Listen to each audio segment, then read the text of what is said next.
the water level keeps going down. Now Lake Mead, it's a pretty big lake. It's about 112 square miles. It's about 535 feet at the deepest point. There's recreational activity out here on Lake Mead. There is lots of boating. You can buy a ticket to go on a boat ride. You can bring your own boat out here. There's kayaking. There's lots of kayaking out there. So within the last 12 months, we've had about 6 bodies out there on Lake Mead. The last one they found it in a barrel covered in concrete. You know, the mob used to be pretty significant out here in Las Vegas. Like I mentioned earlier about the Scenic, the mountain president. And then also on the right side, you'll see a checkpoint. Now that's the official Hoover checkpoint. But I'll tell you a little bit more about the checkpoint. We're actually going to go through the checkpoint later on this afternoon also. So that's the checkpoint there on the right side. But I'll tell you more about the checkpoint when we get back this evening.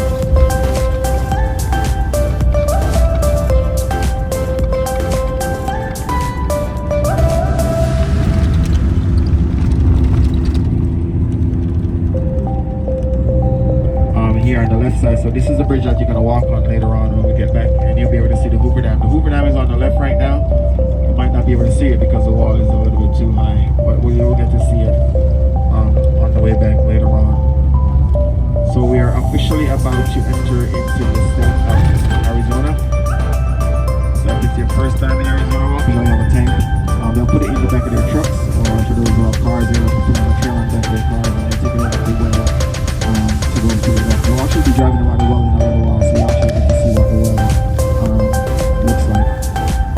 Now, the only full-size plants that you're going to see in this area that can survive in this harsh climate, those are Joshua trees.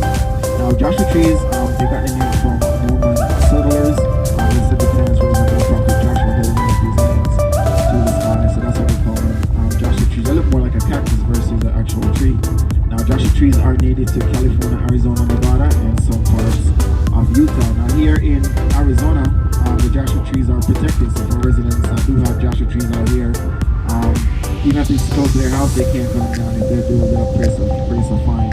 Now coming up here on the right side, now this is one of the oldest turquoise jewelry, but now they just do that over there at the Grand Canyon. So if you want to buy turquoise jewelry, you can buy it from them over there at the Grand Canyon. Also on the left side here is our local hot dog store, Biggie the Dog. Sausage are big and the buns are small.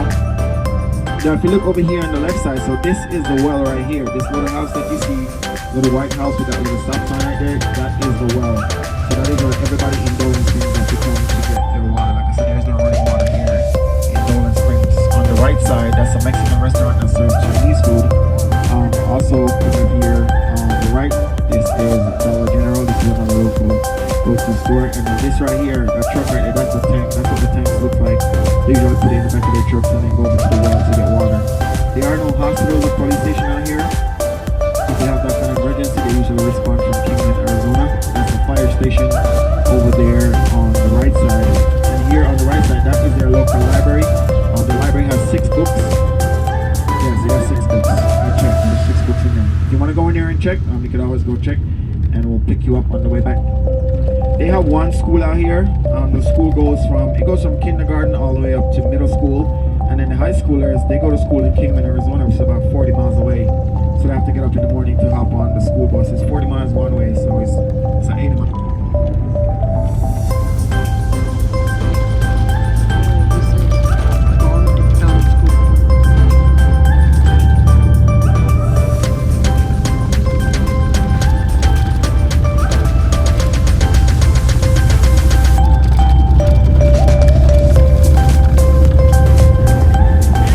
Say something. 20 seconds.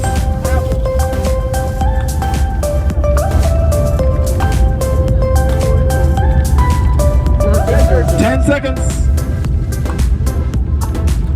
Alright. 2 free bottles of water and a bottle of vodka. A bottle of tequila. Bourbon. Anybody? Does anybody know what these trees are? Take a guess. What do they look like? Say it again? Figs. Alright, I'm gonna pull over this bus and say, somebody tell me what these trees are. Anybody? Google it.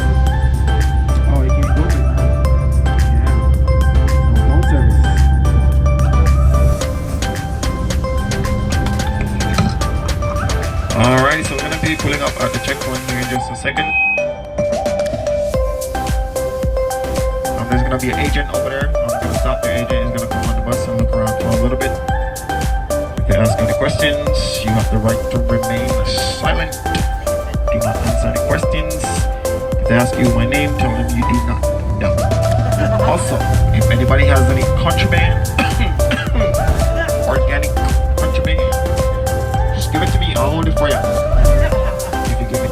It's a very small city. The population right now is about 15,000 people, so it's very, very small compared to Las Vegas and other cities here in surrounding that. It's very laid back. It's virtually crime-free. There's not a lot of crime out here, so if you're looking for somewhere to live out here, Nevada, you could consider Boulder City. Now, back in the 1930s, when Boulder City was just built, at that time it was just exclusively for those workers who were working on the Hoover Dam or on the railroad. So if you were not working on one of those two, they were not allowed to live in Boulder City. Now, I don't know if you noticed, but there are no casinos out here in Boulder City. There are no casinos, no slot machines or anything like that. Boulder City is actually one of two cities here in Nevada that does not allow gambling, or that law has been in place since the 1930s, because back then, like I said, it was for those workers working on the Hoover Dam, so the contractors who built the Hoover Dam and Boulder City, they didn't want the workers going to drink and gambling, going back to work over by the Hoover Dam, because it was a very dangerous job. So they banned drinking and gambling out here completely.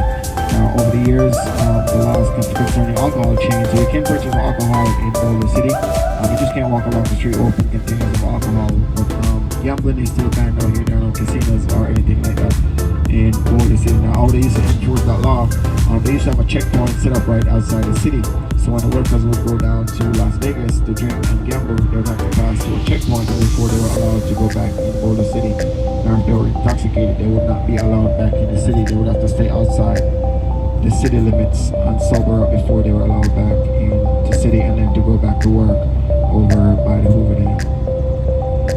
So this is Boulder City, Nevada. Alright, so we're gonna make our way back to Vegas. It should be a smooth. They actually have some old legends over there by the Golden Gate Casino. When they just started gambling in Las Vegas, they used to keep track of all the gambling activities in those ledgers. Now those ledgers are over by the Golden Gate Casino, so you always go over there and check them out. There's also the Mob Museum down there in downtown Las Vegas. The Neon Museum is also down there. Now the Neon Museum is where they keep all the old neon signs that they used to have up in Las Vegas. Every time they take them one of those signs, they put them up over there by the Neon Museum. So there's lots to do down there over by the Golden Nugget. There's a shark tank over there, so if you like sharks, you can always go over there and check it out. Also over by Mandalay Bay, they have the Shark Reef Aquarium over by Mandalay Bay. It's actually really nice. The shark over there, they're pretty big, they're massive. They have like a walkway, it's like a underground walkway. You walk under, you actually walk under the aquarium, and the sharks are swimming over your head. So it's actually really, really nice. Something good to do down there. If you like beer, same place on Fremont Street there, right by the foot of the slot machine. They have the Burger Brewery down there. It's like a nice little brewery. They take you on the tour inside the brewery, and then you get to enjoy some good craft beer. There's Barry's Downtown Prime down there if you like really good steak. They have that down there by Fremont Street. Now, if you're looking for food, there's like a whole lot of food options. Pretty much every type of food you could think of, we have them out here in Vegas. Now, if you want to try some Jamaican food, you can have Jamaican food before. You can always there's like Jamaican Vibes, there's a good Jamaican restaurant. Also Tasty Island, Big Jerk, and Jerk Back. Those are a couple Jamaican restaurants that you can check out. Now, if you want to check out a buffet, all the large hotels on the Las Vegas Strip, they have buffet. The Bellagio is pretty nice. The Wynn, they have a nice buffet over there over by Resort World. The largest one is actually over by Caesar's Palace. They have over 250 different food items over at that one by Caesar's Palace. They have like 10 kitchens that supplied food to that one buffet. It was pretty much everything you can think of. There's lots of seafood, dessert. They have vegan option, vegetarian option. They have gluten-free option over by Caesar's Palace. It's usually a little bit pricey. It's like about $100 per person. I don't know if you want to pay $100 for food. You're probably not going to be able to eat $100 worth of food because they have so many options over there. But if you want to go over there and check it out, you can do that. If you want to check out one of the celebrity restaurants that we have here in Vegas, over by same place by Caesar's Palace, Gordon Ramsay. He has a restaurant over there. It's called Hill's Kitchen. It's over by Caesar's Palace. He also has a restaurant over by Planet Hollywood. It's called Gordon Ramsay's Burger.